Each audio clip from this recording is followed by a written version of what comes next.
What the heck happened to Disney? I've been a fan of Disney since I was a child. Maybe not as much of a fan as, some other folks. But I've been to Disney World twice, and I'm not planning on going again. Mostly because I probably couldn't afford to go again. I've been a fan of their movies, their cartoons. I haven't really touched any of their comics. But Marvel was good back in the day before Disney bought it. That's going to have to be its own separate video because Marvel is terrible now. But I was a fan. I was somebody who grew up on Disney Channel. That was probably my sister's favorite network. And we watched TV together all the time. We watched all the old stuff. Even Stevens, That's So Raven, Hannah Montana, Corey in the House, Sweet Life of Zack and Cody, Sweet Life on Deck, Wizards of Waverly Place. I mean, you go down the list. Go down the list. And all the original movies, the high school musicals, all the stuff. Even some of the earliest stuff like Xenon and Cadet Kelly and all that. All of that. Kim Possible for TV shows. Phineas and Ferb. American Dragon, Jake Long. That was a classic. There's just so many. But it was all stuff that was memorable and fun to watch. Even the stuff that wasn't so great.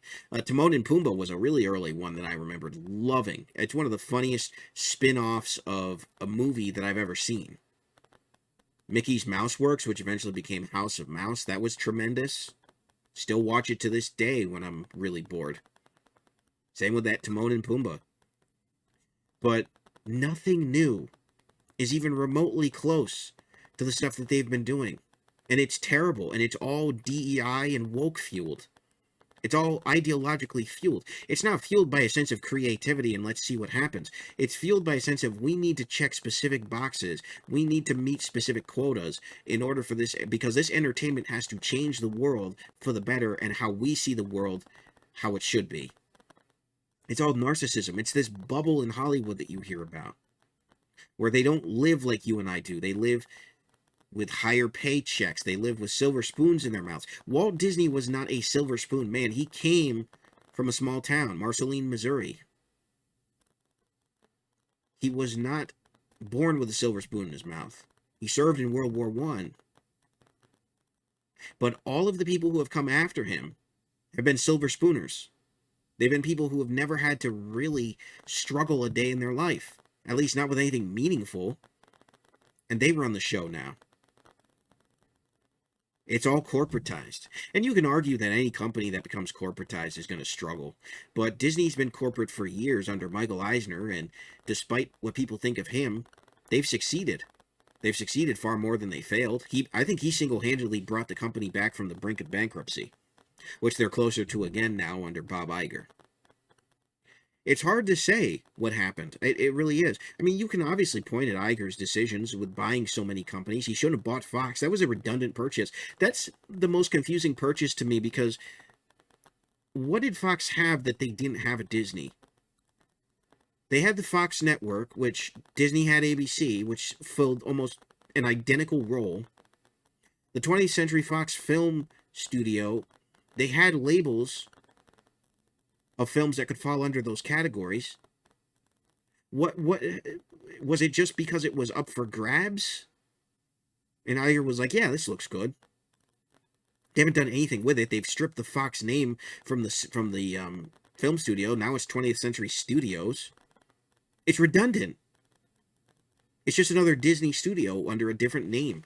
They already had studios that they could put films under that weren't quite as Disney-fied, if you want to call it that. So it doesn't make much sense to me. It's actually very confusing. And then the Fox network, ABC was an identical and competing network. So now they have two redundant networks. What's the point? Not that TV matters much anymore because of the streaming, which I still don't really use other than Pluto TV and Tubi TV. But I don't use regular streaming. I don't pay for it. No. It's not for me, especially not with the way that these companies have been treating their customers, especially Disney of all things, and Disney's one of the worst ones. Their prices are absurd for their streaming services, and they're putting ads on top of it, which was the draw for people to cut cable to begin with. Was, hey, you can pay these prices and no ads. It's more of a YouTube-like experience, even though YouTube had ads, I know, but still, it's crazy. This company, which was based on the vision of a man who just wanted to entertain everybody, primarily children and families, and then they've gone from that to, well, we want to elevate voices that are unheard. What voices haven't been heard? Does anybody remember Family Matters? That was a Disney property that was on ABC. It was on ABC's TGIF, which was before I was born. I ended up seeing it in syndication, but the people who did see that remember that fondly. That was a story about a family who happened to be black, dealing with real family issues, and it was a hit. Now if they bring a show like that back, it's solely about how black they are. Oh, look at us, we're black and we're wonderful. Oh, don't you just hate our white neighbors? Don't you just hate those Trump supporting right-wing lunatics? I don't know who that was supposed to. That was just supposed to be somebody who was stuffy and ignorant. I don't even know what that was, but the point being, that's the attitude. That's the attitude. If you think or vote different than the people who run Disney or who produce these shows, you're the bad guy. They don't produce shows for you anymore because they don't like you. They hate you. They despise you. It doesn't even matter if you're black like me.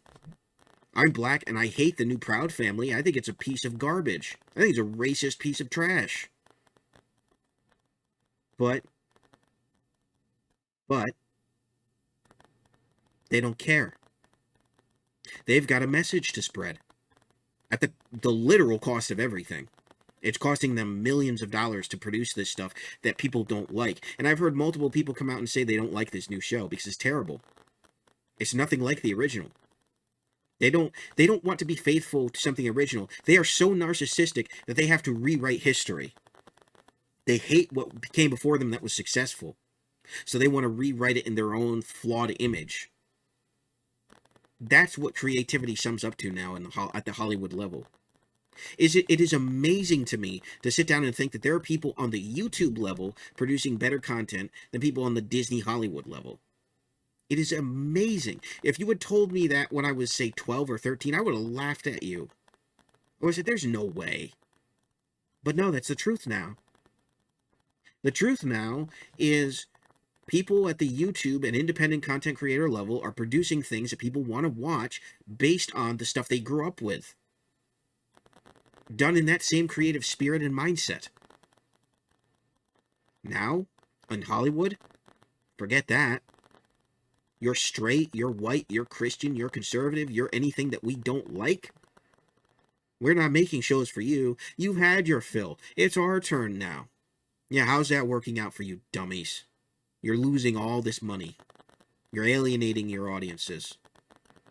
You keep making movies that are based on arbitrary things like skin color and sexuality. You're not making things that are based on real world issues. Issues that people struggle with every day, like being worried if they can pay their bills. Or kids in school worrying about their social situations. Or people at work worrying about getting work done and dealing with social situations. The things that all of these old sitcoms and programs and movies used to be based on. Things that people could relate with. Because you don't have to deal with those things, do you? No, because you're in an insular bubble. Can't stand these people. Really. I'm glad there's a fire in the Disney boardroom. I'm so glad. I'm so glad that they're trying to oust the CEO, and I hope they succeed. He's long overdue to be gone. He's long overdue. They need somebody there who understands, firstly, that understands Walt's vision, but second of all, is willing to implement it in the modern day and not alienate people. But they've burned too many bridges. There's so many people who are never going to come back because they've spat in the mouths of loyal customers. How do you make up for that? And then they got a disease as a result. How do you fix that? There is no fixing that. There's just attempting to fix that. Some people will never come back, and they have every right not to come back. After the way they were treated, they have every right to say, I'm never going to Disney World again. I'm never paying for Disney Plus again. I'm never touching any Disney property. My kids will never see the light of Mickey Mouse ever again. They never will. They have every right to. Because they understand what the company used to be and what the entertainment used to be. And you've told them that that doesn't matter. And so now they're going elsewhere. Some people are stranded without anything.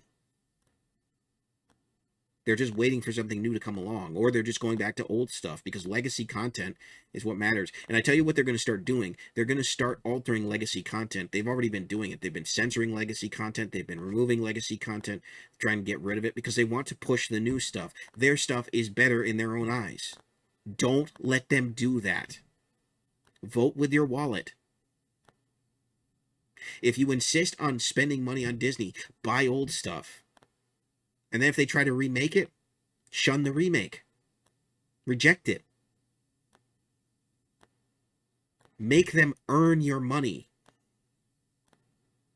A lot of people won't do that, though. A lot of people are blind consumers, especially with Star Wars and Marvel. Those are guaranteed money makers for them, although Star Wars hasn't really been, and thankfully it hasn't. I started watching Star Wars when I was at least 4 to 5 years old. I loved that franchise. I love those original movies, and I like the prequels. Say what you will about them. Yes, there are bad elements of those movies, and I fully agree with most of the criticisms that they receive. They were still miles better than whatever this abomination of a new trilogy was we got from Disney. I went and saw The Force Awakens. It's the last movie I saw in theaters. I still am washing the taste of disgust out of my mouth. When I left that theater, I remember I didn't quite hate it at the time, but I just didn't feel right about it. I went home not feeling glad. I was like, I don't know how I feel about this movie. And I kept saying that to my dad in the car ride home, because we went to see it together. I thought this is going to be a special thing. I grew up with these, watching them with my dad. You know, we're going to watch these new ones together. And it was just terrible. It was awful. And it wasn't until I had time to ponder it that I realized that no, I didn't like this thing. But I wanted to like it because the hype building up to it being Star Wars and me being a Star Wars fan meant that I wanted it to be great, and I wanted it to succeed. But it was a movie made by committee, not made by people with a good creative vision and who understood the source material. It was made by committee. Plain and simple. And that's part of the problem with this stuff. It's not just that it's woke, it's that it's made by committee. What they think is good. They don't bother using any measurable metrics and getting feedback from you or I. They don't use social media feedback, at least not the kind that matters. They go to Twitter. Ugh. Glad I left that mess behind. It's just, they don't care. It's all cynical. They don't care. And that's the worst part about it, is that they take stuff that's beloved, that has good messaging, and when they remake it, they make it cynical and dark and self-absorbed and narcissistic. They make it terrible. They don't make it for the average moviegoer or television watcher. They make it for themselves. That's the core of their philosophy, is made by us for us. And they think they're just like you. They're too narcissistic to realize that there is a world of class between you and I and them. They don't recognize that. Because they're too trapped in that insular bubble. They're not the only studio. Of course, other studios engage in it, but they're the worst offender. They're the ones who've actively come out and say, yeah, we don't care. We're just going to make this stuff. Sony also recently came out and said that they were doing something similar. And I'm not surprised by that at all. All these studios are in bed with each other. They're all following the same philosophy and hoping that somehow it gains them favor with audiences that don't actually exist. You can have people of whatever demographics you want enjoy your product. It doesn't have to reflect who they are right down to their DNA. That's not what makes good media. I don't need Batman to be black for me to enjoy Batman. I grew up loving Batman. I have a box set. I should have brought it over. I have the box set of Batman the Animated Series. May Kevin Conroy rest in peace. And I disagree with a lot of Kevin Conroy's personal life. But he is one of the best Batman voice actors there's ever been. He's irreplaceable in many ways. And I'm sad that he died, because it feels like an era died with him. But the point that Disney and these companies don't seem to understand is that a hero like Batman can be straight, they can be white, they can be whatever, and I can still identify with them. But they look at things like they look at Walt's old cartoons and they think, oh, these are too white. These are too straight. There's too many men. I don't like this portrayal of this person or whatever. Even though these things are timeless and beloved by many, they see them through the narcissistic lens of quote unquote progress, and that they have to change them and make the quote unquote definitive versions. They're trying to rewrite history in their own stupidly flawed image. It's ridiculous.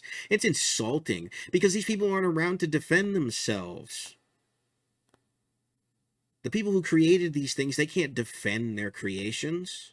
Their ancestors have to try if they've got any rights left.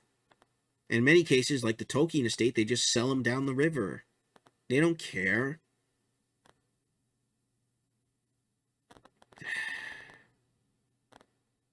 It's sad.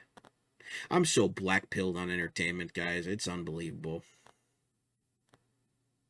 There's so much good stuff, though, that you can still find. I mean, there's so much good stuff from years past, but the future has no... I have no hope for the future, outside of maybe Nintendo, when it comes to gaming.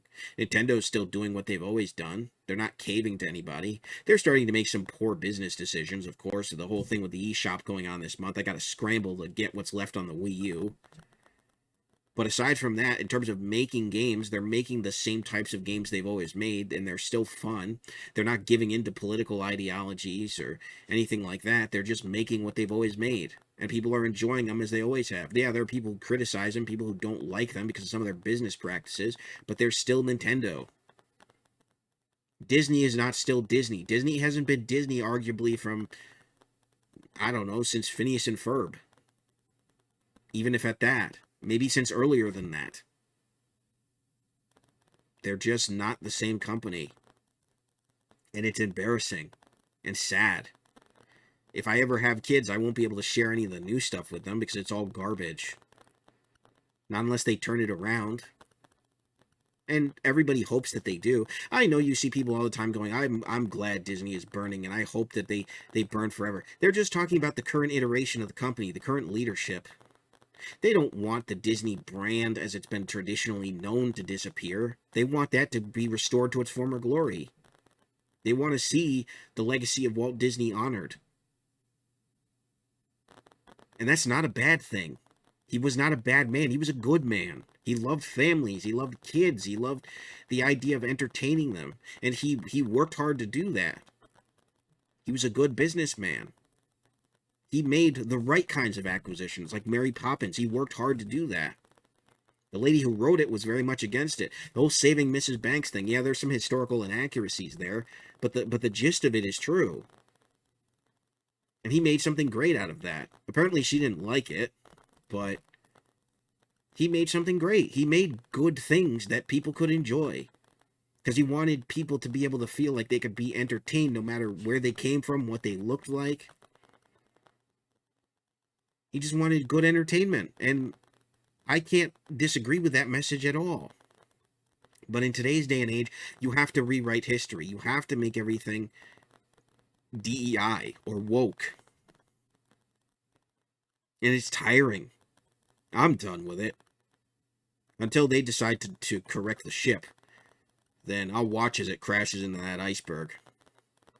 That's where I stand. I'm totally cynical on this. Not just on Disney, but on movies, television, gaming, comics. It's all pursuing the same ends. The same end goal, which is DEI and woke. They've stopped entertaining and they've started preaching. And as a Christian, I understand the difference between somebody who's trying to preach a message to me and somebody who's trying to entertain me. And they're not the same. What's happening right now is ideological preaching. It's a pseudo-religion that's being worshipped by every corporation in America, pretty much. It's tiring. And I'm done with it. I'm done giving them any sort of monetary incentive. Any of my money. You work hard for your money. And then you want to spend it on something that's fun and entertaining and largely innocent, and you can't anymore. You can't expose your kids to anything new Disney because it's going to try to tell them that they should be confused about their identities, or that the most important thing about them is what skin color they are. And if they're the wrong skin color, they're going to feel horrible about themselves. These are the messages that modern day Disney is preaching. Old Disney used to say things like, be true to yourself, or, don't give up when the going gets tough, or don't let anybody talk you down when you're trying to achieve something. General messages that people could get behind. All sorts of underdog stories. Underdog stories pretty much defined most of Disney's films for the latter part of at least the past couple decades. And they drew people to them. Everybody wanted to see the underdog overcome impossible odds. It was a beautiful thing. But now they can't anymore. Now it's just about, again, what's your skin color? What sexuality do you identify as?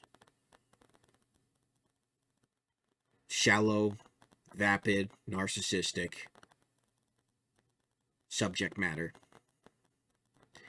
It's just sad.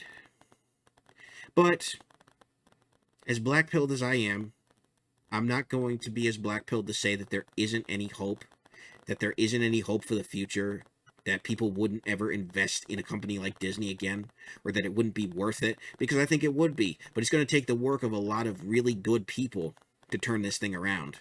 And right now, they have no control or no say over anything. So we'll have to wait and see what happens over the course of not only this year, but years to come. But for right now, I'm staying where I have been, which is that I'm done with the company. And all I can do is sit back and wonder how this happened. Anyways, let me know what you think. What are your thoughts? What do you think happened? I'll be sure to engage with your comments down below. Thank you very much for watching. This has been Super Koopa. God bless. Have a good one. Peace.